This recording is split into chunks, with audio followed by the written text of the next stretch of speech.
I believe one of the big reasons that people don't get what they deserve in life or in love is because they've not worked to define what that really means yet. It's a cute fortune cookie phrase to say don't settle for less than you deserve. But it falls on deaf ears if a person can't really wrap their head around what it means. What does one deserve in love, after all? I believe that good, honest, authentic, and loving people deserve everything that they're willing to give to their partner in return.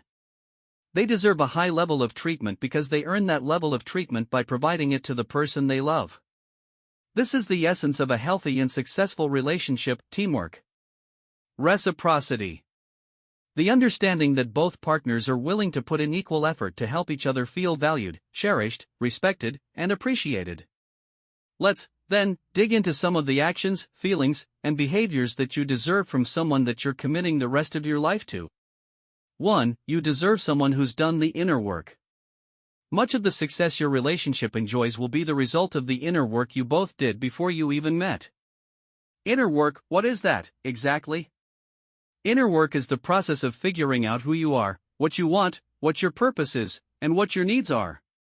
It's effectively teaching yourself about yourself. Peeling back the layers of the onion and looking beneath the surface. Being introspective. Reflecting on past mistakes, pains, traumas, and hurts, then processing them. Pulling lessons from them. Learning and moving forward. Inner work is rooted in the desire to improve oneself and to take back control of the narrative of one's life. It requires a person to really be proactive about figuring out who they are today and who they want to become in the future.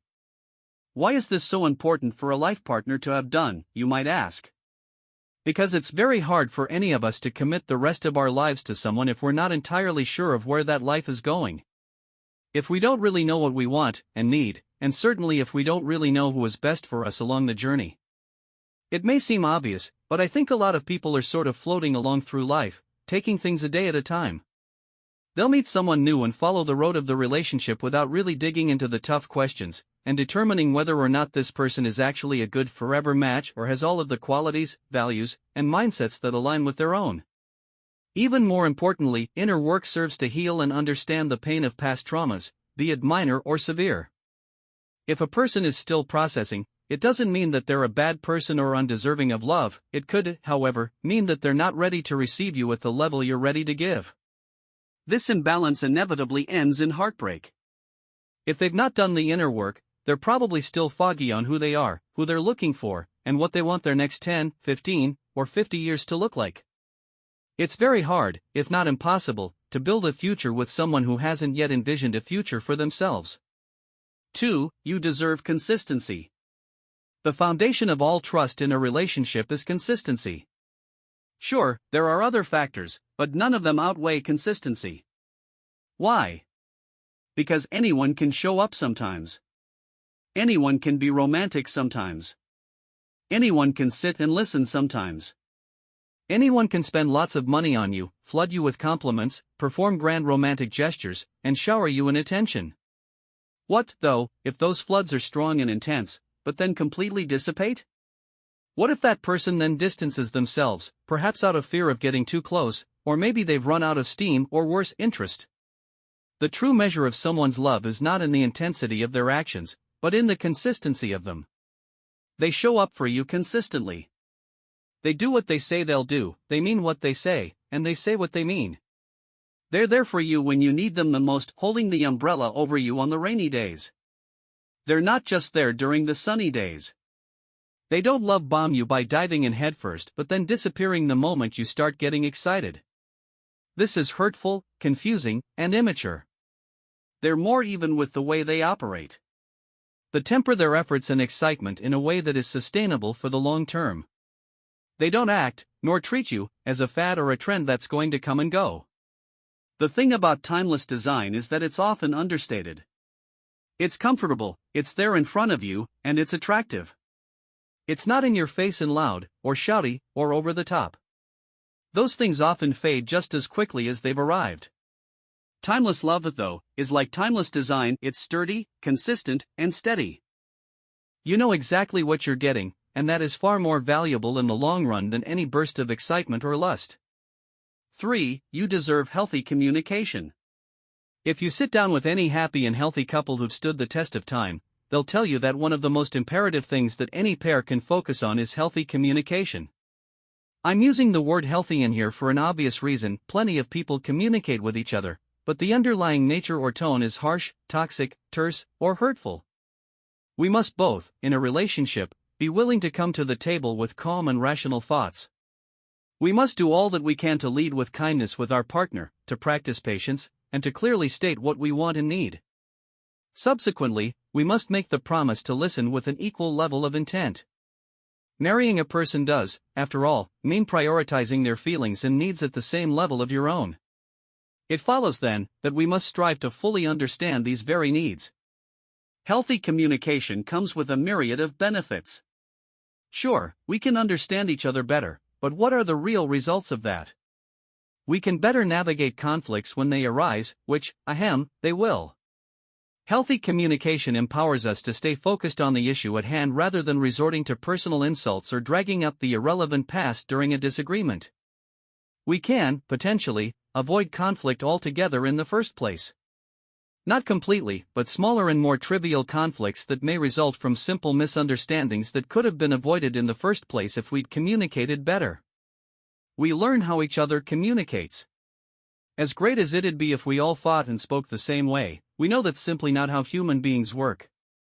Pledging, though, to communicate in healthy ways will help us to learn about how each other expresses their wants, needs, and desires, so we can keep it in context and not make assumptions about something they might have said. The list goes on, but the primary point remains that entering into a marriage with someone, a lifelong commitment, will require you to communicate about an infinite number of things over the coming decades. Small things, big things, fun things, sad things, and everything in between. The road will be paved much more smoothly for you both if you can figure out ways to converse with each other without hitting too many of the speed bumps along the way. 4. You deserve personal accountability. While you, of course, need to develop the internal strength to hold yourself responsible for your own decisions, actions, and mistakes, so does the person you're committing your life to. As much as we all like to believe that we've got it all figured out, we don't. Nobody does. But that's okay. That's what makes life an adventure. An ongoing learning experience. A playground to run, and jump, and fall, and mess up, and figure out how to climb higher. We can only do this, though, if we're willing to admit the areas that we need to work on. We can only form a strong relationship with another person if we're willing to admit when we're wrong. To apologize. To work to mend what's broken and to do better next time. If you are willing to show up with that level of authenticity, then you certainly deserve a partner who is, too. You probably know someone who refuses to admit their mistakes. They avoid responsibility however possible, which sometimes involves pointing the finger and passing the blame to someone else. In a relationship, there's only one person who could be blamed, you, and shirking that responsibility puts it directly onto your shoulders, a weight that you don't deserve to carry. What's more, a person who won't admit to their mistakes can never possibly learn from them, which means that you will have to accept the same negative patterns occurring over and over again. No space is created to learn, grow, or improve. Can you imagine dedicating the rest of your life to someone who's signaling that they'll be stuck in the same negative or toxic patterns of avoidance forever? You deserve someone who sees the truth for what it is, even if it makes them feel uncomfortable. 5. You deserve equal effort. Great relationships aren't about give and take, they're about give and give. As much as we'd like to believe that relationships just work on their own, we all know that's true. We must work on them consistently for the duration of time that we wish for them to last. Yes, even if that means forever. This, of course, is not a task to be undertaken by just one person. The imbalance of effort in a relationship is a common source of resentment, heartbreak, pain, and divided couples. Entering into a relationship, particularly a marriage, comes along with promises that we all must make in order to maintain it. Let's make an important distinction: equal does not mean the same. You and your partner may show and receive love in different ways. You may have different natural abilities. You may bring different and unique things to the table. That's okay. That's better than okay. It does, though, present the question of what equal looks like to you. How do you both operate under the umbrella of the relationship that feels fair and balanced? It doesn't mean that you do the same things, but your contributions must be equal so that neither partner feels taken advantage of or alone.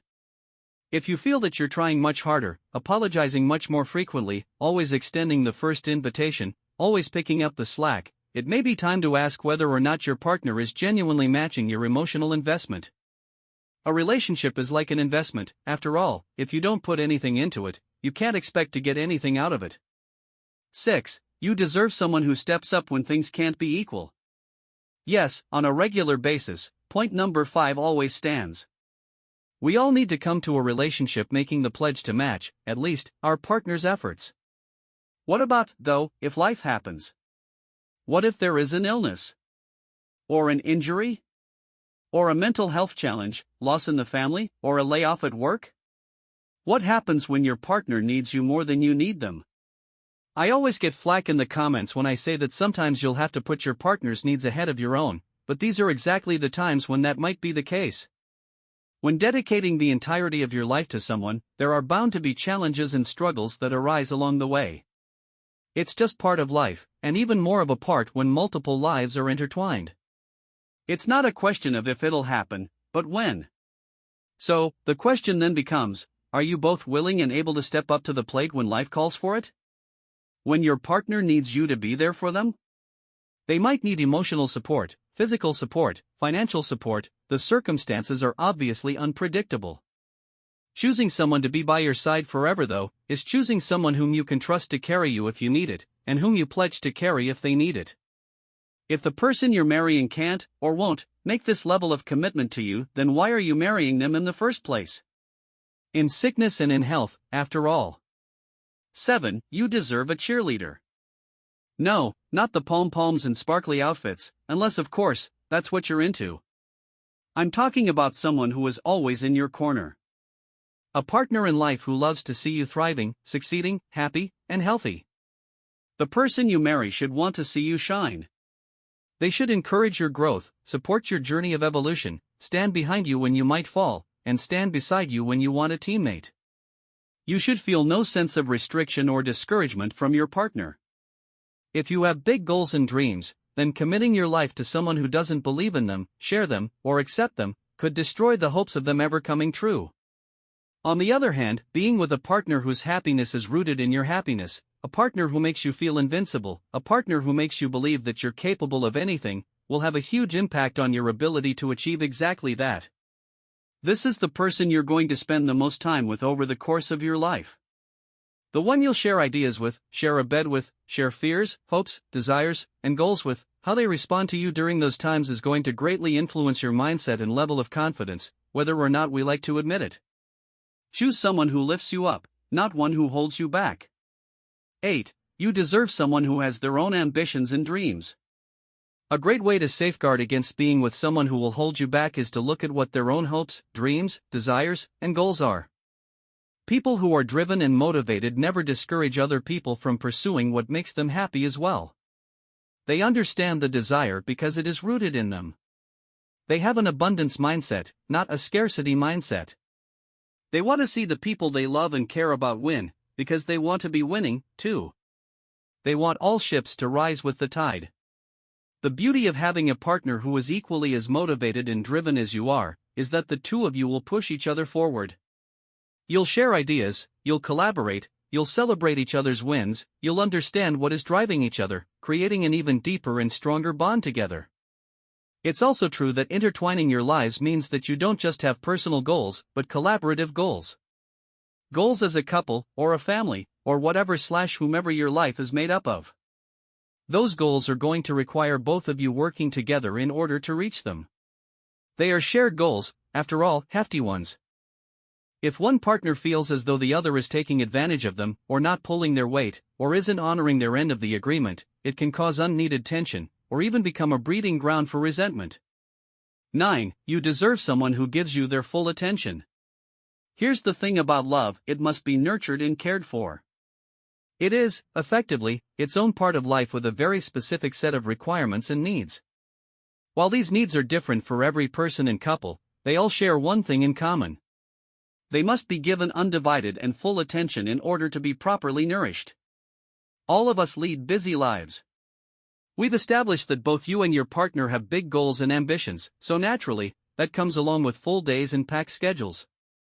We mustn't, though, neglect our partner as a result. Those shared goals will all fall apart if the person we're sharing them with walks away because they feel undervalued, underappreciated, or unloved. It is imperative that we make the time to ensure our partner feels fully seen. That they receive our undivided attention. The phone gets put away, the laptop gets closed, and we spend real quality time existing together. Talking, or not talking. Having sex, or just cuddling. Sharing a bottle of wine on a Friday night or a coffee on a Sunday morning. It's in those quiet moments when nothing is distracting you that your bond is nourished and cared for. Albeit rare, or possibly brief, they are powerful, and must be absorbed as often and as deeply as possible. If your partner cannot or will not make time for these pockets of peace, that's what my mother calls them, then you'll have an exponentially more difficult time feeling truly connected to each other as the years go on. Pursue your goals, yes, but not at the expense of your relationship. 10. You deserve someone who loves you in your languages. You've probably heard of the 5 love languages. They do a good job at generalizing the ways that most of us give and receive love and affection. Physical touch, words of affirmation, gift-giving, quality time, acts of service. There are, of course, nuances at play here. We are all unique humans with our own specific wants, needs, and desires, after all. A big part of marrying someone is learning what those specific needs are, and then working to meet them. Not judging them. Not only loving in your own ways. Not acting as if their needs are less important than yours. Elevating your partner's needs to an equal level to yours, and doing everything you can to make sure that they get met. But James, that goes both ways. Well, yeah. I never said it didn't. Everything in this article goes both ways. There is nothing saying otherwise. The person you marry should be working to meet your needs, and you should be working to meet theirs. Your spouse should do everything they can to communicate and listen to what you need and how you need it. Then, they should step up to the plate as well as they can as often as they can in order to give you those gifts. If someone doesn't know your needs or if you haven't communicated them, then you cannot get aggravated with them for falling short. They don't know what they don't know, after all. If, though, they've learned what you need and are aware of it, then failing to meet those needs is a choice. If they are physically or mentally incapable of meeting them, then you need to decide what you are and aren't willing to be flexible on. I'm not just talking about sexual needs, either. I'm talking about emotional needs. Needs for affection. Needs for communication. For non-sexual touch. For love. For praise. For support. These are the areas where the small things and attention to detail matter the most, because they're specific to you. You're committing your life to an entire human being. All of them. That's a lot to learn, but the good news is, you've got forever to do it. 11. You deserve unshakable trust. In point number 2, we talked about consistency being the foundation of trust. Earning, and then maintaining, mutual trust in a relationship is paramount to its success. The key word here is, of course, mutual. Building mutual trust requires both partners to share the willingness to earn trust, but also, to give it. Giving trust is harder for some of us than it is for others. Some have come from pasts where all they've known is betrayal, or hurt, or rejection, or even abuse. Naturally, then, there's a more skeptical or cautious view on trust itself, even when a partner is doing everything they can to earn it. Herein lies the rub: love is a risk. Trust is a risk. No matter how many times we've given it in the past, whether or not we've come to regret it, it must be approached through fresh new eyes when a new person is asking for it.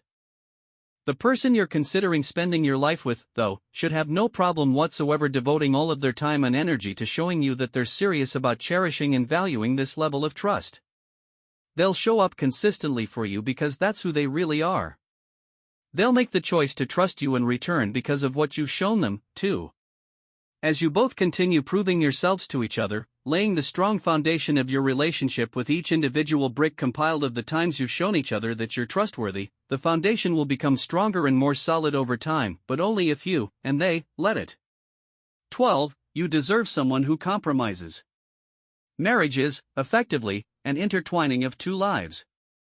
It's an overlapping of your ecosystems. Each person you meet comes along with their own ecosystem. It's comprised of their friends, family, and loved ones, their interests, passions, and hobbies, what they do for a living, and the colleagues they spend time with, their daily habits and routines, their mental and physical health history, their traditions and views for the future. Essentially, whatever makes up a person is going to, in some sense, become yours. It'll at least have an impact on your ecosystem as the two of you work together to find the best ways to fit them together like puzzle pieces. The better the fit, the more harmony that you enjoy. Here's the thing, it's not guaranteed to just fit all nicey nice on the first try. You've got to compromise. You have to communicate. You have to honor what your partner wants and you have to clearly communicate what you want. Then, you have to find the middle ground where you are both happy. You'll have to bend more sometimes. They'll have to bend more sometimes. Sometimes you'll both get everything you want. Sometimes, you won't. This is the dance of life and of love, and in order to succeed together, you need to find a partner who can perform the dance with you. One who's willing to learn the steps and zig while you zag. Compromise, in reality, is even more than something you deserve in a marriage, it's something that you, and they, require. 13. You deserve someone who truly sees you, and acknowledges what they see. I'm not talking about a person who opens their eyes in the morning and just looks at you. I'm talking about someone who sees you. Someone who sees the person that you truly are and acknowledges it. Someone who expresses the value that they know you bring to the world and those around you. Someone who says things like, "I respect how patient you were with the kids today. I really admire how you overcame that challenge with your staff today. Thank you for taking the time to pick up dinner, I know you had a stressful day. I really value all that you do around the house." The person you're committing your life to is receiving the highest honor that you can give someone, you, and therefore you deserve for them to see you more clearly than anyone else does, as well. If they don't, or can't, fully respect, appreciate, and love all of the small things that make you, well, you, then it raises the question of whether or not they're deserving of receiving you at your fullest. 14. You deserve someone with integrity. To really be able to trust someone, you've got to have full faith that they're being loyal and true to you at all times. Apart from that, though, how they live their life outside the umbrella of the relationship is also important. By that I mean, at work, around friends and family, while interacting with shareholders or employees, while at social events or conferences.